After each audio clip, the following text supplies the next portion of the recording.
ಸ್ನೇಹಿತರೆ ನಮಸ್ಕಾರ.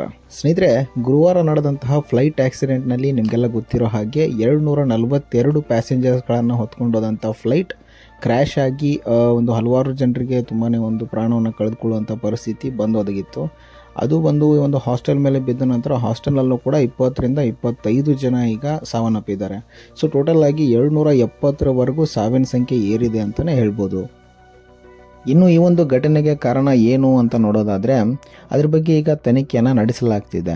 ಸೊ ವಿಮಾನದಲ್ಲಿ ಇದ್ದಂತಹ ಒಂದು ಬ್ಲ್ಯಾಕ್ ಬಾಕ್ಸ್ ಕೂಡ ನಿನ್ನೆ ಪತ್ತೆಯಾಗಿದೆ. ಆ ಒಂದು ಬ್ಲ್ಯಾಕ್ ಬಾಕ್ಸ್ನಲ್ಲಿ ಒಂದು ವಿಮಾನಕ್ಕೆ ಸಂಬಂಧಪಟ್ಟಂತಹ ಮಾಹಿತಿಗಳು, ಅದರಲ್ಲಿ ಎಕ್ಸಾಂಪಲ್ ಆಗಿ ಹೇಳ್ಬೇಕಂತಂದರೆ ಈ ಒಂದು ವಿಮಾನದ ವೇಗ ಯಾವ ರೀತಿ ಇತ್ತು, ಯಾವ ಒಂದು ಹೈಟ್ನಲ್ಲಿ ವಿಮಾನ ಹೋಗಿತ್ತು, ಆಮೇಲೆ ಬೀಳಬೇಕಾದ್ರೆ ಯಾವ ರೀತಿ ಚೇಂಜಸ್ಗಳಾದವು ಅನ್ನೋದ್ರ ಬಗ್ಗೆ ಮಾಹಿತಿ ಕೂಡ ಇರುತ್ತೆ.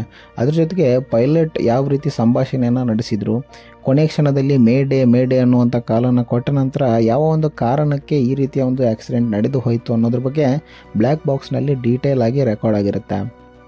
ಇನ್ನು ಇದನ್ನು ಹೊರತುಪಡಿಸಿದರೆ ಮತ್ತೊಂದು ಸುದ್ದಿ ಈಗ ತುಂಬಾ ವೈರಲ್ ಪಡೀತಾ ಇದೆ. ಅದೇನಪ್ಪ ಅಂತಂದರೆ, ಈ ಒಂದು ವಿಮಾನ ಕ್ರ್ಯಾಶ್ ಆಗುವಂಥ ಸಂದರ್ಭದಲ್ಲಿ ವಸ್ತು ಒಂದು ಕಾಣಿಸ್ಕೊಂಡಿದೆ. ಸೊ ಅದು ಒಂದು ಚಿಮ್ಮಿದ ರೀತಿಯಲ್ಲಿ ಕಾಣಿಸ್ಕೊಂಡಿದೆ.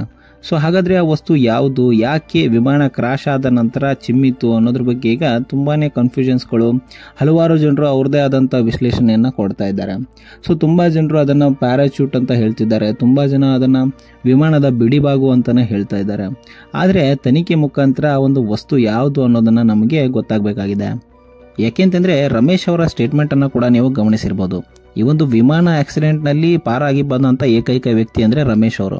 ಸೊ ರಮೇಶ್ ಅವರು ಹೇಳ್ತಾರೆ, ಪ್ಲೇನ್ ಕ್ರಾಶ್ ಆದ ನಂತರ ನಾನು ಕೆಳಗಡೆ ಬಿದ್ದ ನಂತರನೇ ಆಚೆ ಬಂದೆ ಅನ್ನುವಂಥ ಸ್ಟೇಟ್ಮೆಂಟನ್ನು ಕೊಡ್ತಾರೆ. ಸೊ ಅಲ್ಲಿ ನಿಮಗೆ ಮೇಲ್ಗಡೆಯಿಂದ ಜಿಗಿದಾಗ ಮಾತ್ರ ನಿಮಗೆ ಚಾನ್ಸಸ್ ಇರುತ್ತೆ ಬದುಕೊಳ್ಳೋಕ್ಕೆ. ವಿಮಾನ ಕ್ರ್ಯಾಶ್ ಆದ ನಂತರ ತುಂಬ ಒಂದು ದೊಡ್ಡ ರೀತಿಯಲ್ಲಿ ಬೆಂಕಿ ಆವರಿಸ್ಕೊಂಡ್ಬಿಡುತ್ತೆ. ಸೊ ಎಲ್ಲರೂ ಕೂಡ ಸುಟ್ಟು ಹೋಗುವಂಥ ಒಂದು ಚಾನ್ಸಸ್ಗಳು ತುಂಬಾ ಇರುತ್ತೆ. ಆದರೆ ರಮೇಶ್ ಅವರು ಕೆಳಗಡೆ ಬಿದ್ದ ನಂತರವೂ ಕೂಡ ಎಕ್ಸಿಟ್ ಡೋರ್ ಓಪನ್ ಆಗಿ ಸೊ ಎಕ್ಸಿಟ್ ಡೋರ್ ಮುಖಾಂತರನೇ ಅವರು ಆಚೆ ಬಂದರು ಅನ್ನುವಂಥ ಸ್ಟೇಟ್ಮೆಂಟನ್ನು ಕೊಡ್ತಾರೆ. ಸೊ ಇಲ್ಲಿ ಈಗ ತುಂಬ ಜನರು ಕನ್ಫ್ಯೂಷನ್ ಆಗಿ ತುಂಬಾ ಒಂದು ವಿಶ್ಲೇಷಣೆಗಳನ್ನು ಕೊಡ್ತಾ ಇದ್ದಾರೆ. ಹೌದು, ರಮೇಶ್ ಅವರು 11A ಅನ್ನುವಂಥ ಸೀಟ್ನಲ್ಲಿ ಕೂತ್ಕೊಂಡು ಈ ಒಂದು ವಿಮಾನದಲ್ಲಿ ಪ್ರಯಾಣವನ್ನು ಮಾಡಿರ್ತಾರೆ. ಆದರೆ ಇಲ್ಲಿ ಡೌಟ್ ಮಾಡುವಂಥ ಪ್ರಶ್ನೆ ಏನಪ್ಪ ಅಂತಂದರೆ, 242 ಮಂದಿಗಳ ಪೈಕಿ ಒಬ್ಬರು ಮಾತ್ರ ಹೇಗೆ ಬದುಕೋಕ್ಕೆ ಸಾಧ್ಯ? ಅದು ಕೂಡ ಮೇಲಿಂದ ಜಿಗಿಯದೇನೆ ಬ್ಲಾಸ್ಟ್ ಆಗುವಂಥ ಸಂದರ್ಭದಲ್ಲಿ. ನೀವು ವಿಡಿಯೋದಲ್ಲಿ ಗಮನಿಸಿರ್ಬೋದು, ವಿಮಾನ ಬಿದ್ದ ನಂತರ ಏಕಾಏಕಿ ಬ್ಲಾಸ್ಟ್ ಆಗುತ್ತೆ, ಬೆಂಕಿ ತುಂಬಾ ಆವರಿಸ್ಕೊಂಡ್ಬಿಡುತ್ತೆ, 1000 ಡಿಗ್ರಿವರೆಗೂ ಹೀಟ್ ಪ್ರೊಡ್ಯೂಸ್ ಆಗಿರುತ್ತೆ. ಸೊ ಸ್ಮೋಕ್ ಕೂಡ ಬಂದಿರುತ್ತೆ. ಸೊ ಇದೆಲ್ಲದರ ನಡುವೆ ರಮೇಶ್ ಅವರು ಕೆಳಗಡೆ ಬಿದ್ದ ನಂತರ ಎಕ್ಸಿಟ್ ಡೋರ್ ಓಪನ್ ಆಗುತ್ತಂತೆ. ಓಪನ್ ಆದ ನಂತರ ಅವರು ಆಚೆ ಓಡ್ಕೊಂಡು ಬರ್ತಾರೆ ಅನ್ನುವಂಥ ಸ್ಟೇಟ್ಮೆಂಟನ್ನು ಕೊಟ್ಟಿರ್ತಾರೆ.